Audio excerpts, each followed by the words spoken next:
Le marché de l'immobilier entame un nouveau cycle baissier dans les grandes villes. C'est la conclusion d'une étude signée Meilleurs Agents pour les Échos à Paris, à Lyon, à Nantes ou à Bordeaux. Le prix au mètre carré stagne ou diminue très légèrement, ce qui n'est pas le cas dans les petites villes et dans les zones rurales. Bonjour Mathieu Plane. Bonjour. Directeur adjoint du département analyse et prévision de l'OFCE.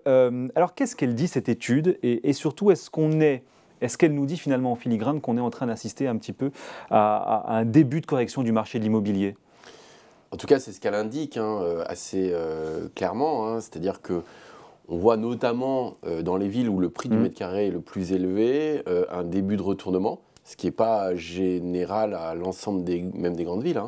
On reviendra là-dessus, mais on voit notamment par exemple une ville comme Paris ou même Bordeaux, où les prix de l'immobilier avaient atteint des niveaux très élevés, les prix commencent à baisser. Effectivement. Alors après, avec toute l'analyse qu'on peut avoir, y compris si on prend l'indice des notaires, quels sont les types de biens sur lesquels on a des baisses. En tout cas, il y a un indicateur quand même de retournement des marchés de l'immobilier avec des prix qui s'ajustent. Après, la question, c'est quelle peut être l'ampleur de cet ajustement et est-ce qu'il est général. Voilà. Et est-ce que c'était parce qu'on était aussi sur des niveaux qui étaient beaucoup trop, alors à Paris, effectivement, où ça fait très très longtemps que ça grimpe, est-ce qu'on était effectivement sur des niveaux qui étaient trop hauts et là, on va assister à une petite correction, mais qui n'a pas forcément de conséquences ou de causes finalement liées à l'inflation et au pouvoir d'achat, on y reviendra. Oui, alors il est assez évident que les arbres ne montent pas au ciel. Donc là où les prix sont très élevés, on voit que les marges finalement d'augmentation sont affaiblies. Ou en tout cas, on peut s'inquiéter du niveau des prix dans ces cas-là et de savoir est-ce qu'ils correspondent vraiment aux fondamentaux. Et il est toujours difficile de calculer les fondamentaux des prix de l'immobilier, parce que ça dépend de beaucoup de paramètres, et ça dépend aussi des anticipations de chacun concernant l'évolution du prix de la pierre. Or, c'est vrai qu'à Paris, pour un certain nombre de raisons, on peut comprendre pourquoi on a ce début de retournement, même si on a des facteurs macroéconomiques qui expliquent pourquoi on va avoir un retournement certainement de l'immobilier un peu partout. Après, il y a des déterminants qui sont plus sectoriels. Et Paris fait partie, bien sûr, des candidats potentiels à des ajustements sur les prix. Oui. Principalement parce que c'est aussi la fin de l'argent pas cher. Alors, ça, c'est vrai pour l'ensemble du marché immobilier. Il est évident que le cycle de taux va influer, bien sûr, en tout cas va déterminer, en tout cas va avoir un impact sur l'évolution des prix de l'immobilier. On a bénéficié pendant des années d'un marché de taux extrêmement bon marché. Les fameux, on ne va pas parler d'argent magique, mais presque, c'est-à-dire avec des taux proches de zéro, bien sûr au niveau de la BCE, mais aussi sur les taux longs. Voilà. On voit bien qu'avec le retour de l'inflation et la remontée des taux, et je sais que vous allez en parler aussi pour la Fed, notamment dans votre séquence. Et on le voit pour la Banque Centrale Européenne qui a relevé encore ses taux d'intérêt. On voit qu'on a une remontée forte des taux et qui est encore attendue. Et forcément, ça renchérit le coût du financement pour les banques et donc pour les emprunteurs. Mais paradoxalement, on va rentrer ensuite dans les détails, effectivement, mais paradoxalement, on le voit, les petites villes, les zones rurales font de la résistance. Est-ce qu'il y a une forme de paradoxe là ? Alors, il y a deux choses. Je pense que d'abord, il faut regarder historiquement, le prix de l'immobilier a plus augmenté si on prend sur longue période dans les grandes agglomérations, les grandes métropoles qui sont plus attractives aussi, d'un point de vue professionnel, et notamment en Ile-de-France et à Paris. Je regardais depuis début 2000, si on prend l'Île-de-France, on a des prix qui ont été multipliés par plus de 3. Donc c'est quand même quelque chose qui est assez phénoménal. Voilà. Alors c'est vrai que la province a aussi augmenté, mais moins vite. Alors ça dépend de quel type de province. Mais en tout cas, on a ce phénomène-là d'augmentation extrêmement forte et rapide de ces grandes agglomérations. Et puis après, il y a un phénomène de réorganisation du travail qui peut avoir lieu.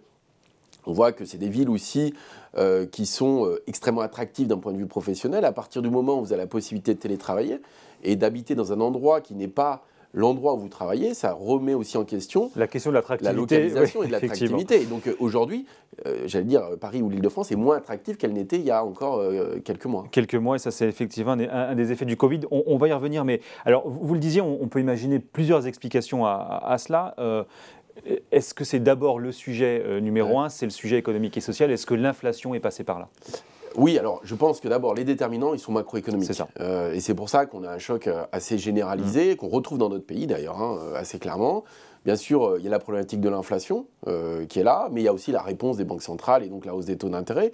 voilà, on le voit, hein, le coût du crédit augmente de façon significative chaque mois et qu'il est forcément lié à l'augmentation du coût pour les banques à prêter de l'argent. Et forcément, mais est-ce que c'est pas un peu paradoxal, encore une fois d'ailleurs, mais en grande ville, on le sait, le revenu moyen est beaucoup plus élevé, donc on est peut-être aussi un peu moins concerné par la baisse du pouvoir d'achat.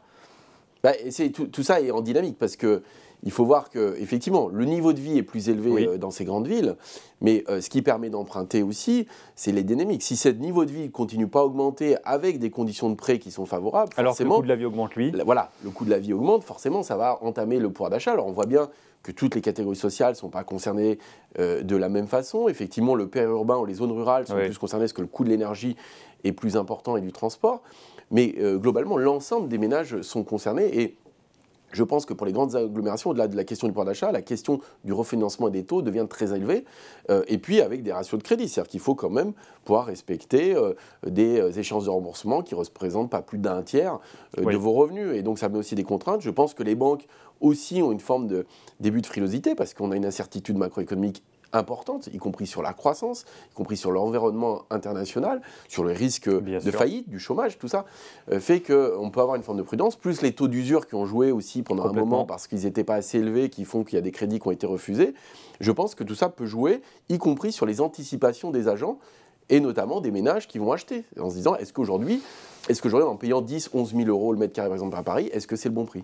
On va revenir sur les sujets des politiques monétaires parce que c'est naturellement une des causes ou des conséquences d'ailleurs. Mais je voudrais juste revenir un petit moment sur l'histoire du télétravail parce que vous l'expliquez.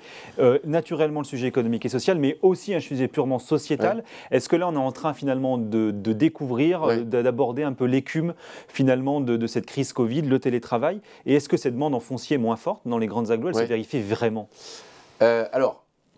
On en est au début, en fait, je pense, de ce phénomène-là, mais il commence quand même à se matérialiser. Il est assez clair que pour un certain nombre d'entreprises qui embauchent des cadres, et beaucoup de professions de cadres, en réalité, peuvent être télétravaillables. On voit d'ailleurs la part des emplois télétravaillables dans les grandes agglomérations est beaucoup plus élevée que dans les zones rurales ou des petites agglos. Et donc, on a beaucoup de métiers de service qui sont télétravaillables. Et donc, se pose la question, y compris pour les entreprises, des recrutements. Et on voit qu'il y a une demande assez forte de télétravail.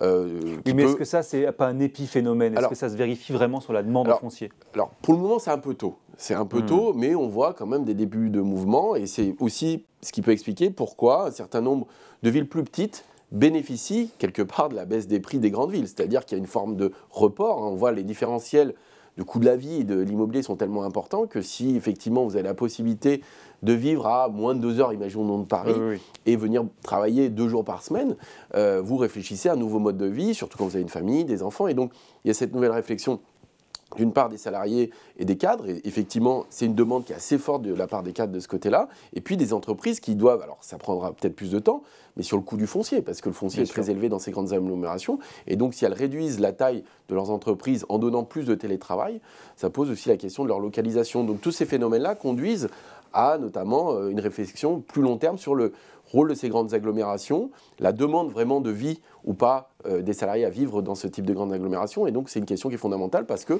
voit que les différentiels de prix sont très élevés entre ces grandes agglomérations et les petites villes. Bon, justement, comment est-ce qu'on finance ces changements de vie ? C'est un peu le sujet quand même que se pose un certain nombre d'acheteurs aujourd'hui. C'est un sujet de préoccupation très forte, naturellement, le pouvoir d'achat, notamment quand on voit effectivement ces prix de l'immobilier. Qu'est-ce qu'il faut aujourd'hui attendre des banques centrales à ce sujet ? Est-ce qu'on va continuer comme ça, dans cette logique finalement de resserrement monétaire ? Ou est-ce qu'à un moment donné, on ne va pas devoir aussi un peu lâcher du lest ? Alors, on voit que l'enclenchement, en tout cas, est assez rapide de la remontée des taux. On voit que même assez brutal, qu'elle est annoncée comme telle, d'ailleurs. On voit que Christine Lagarde a aussi un message assez clair là-dessus, qu'elle va continuer à augmenter les taux d'intérêt avec une inflation qui a dépassé les 10% dans la zone euro. Il faut savoir que la France a une inflation qui est quand même plus faible que la moyenne européenne. Si on regarde de façon harmonisée, on est à 7, mais la moyenne européenne est à plus de 10. Et il ne faut pas oublier que le mandat de la BCE, c'est justement d'avoir une inflation qui reste autour de 2%. Alors bien sûr, la remontée des taux ne va pas permettre rapidement de revenir à 2%, mais ça permet de jouer sur les anticipations. Et donc je pense qu'aujourd'hui, il y a ce rôle-là des banques centrales, en fait, à vouloir déterminer les anticipations des investisseurs, comme quoi on reviendra de toute façon à 2% et qu'elles ont une crédibilité dans leur mandat. Donc il faut s'attendre à un resserrement, et bien sûr de la politique monétaire, et donc un coût de l'emprunt qui va augmenter. Et ce coût d'emprunt réduit de toute façon les capacités des emprunteurs, sauf si les revenus augmentent beaucoup. Ce qui n'est pas le cas aujourd'hui parce qu'on voit que les salaires et le revenu, notamment le pouvoir d'achat, ne suivent pas. Donc en fait, on a plutôt une réduction du pouvoir d'achat et une remontée du coût du financement. Allez, en 10 secondes, on a effectivement pris 75 points de base il y a quelques jours. Est-ce que ça va être la même chose en décembre? Oui. On a tous les yeux maintenant tournés vers cette réunion de la BCE en décembre. Voilà, je mettrai un billet que ça sera la même chose. Bon, pari facile à prendre. Voilà. Merci beaucoup Mathieu Plane, directeur adjoint du département analyse et prévision de l'OFCE, aujourd'hui dans Ecorama sur Boursorama.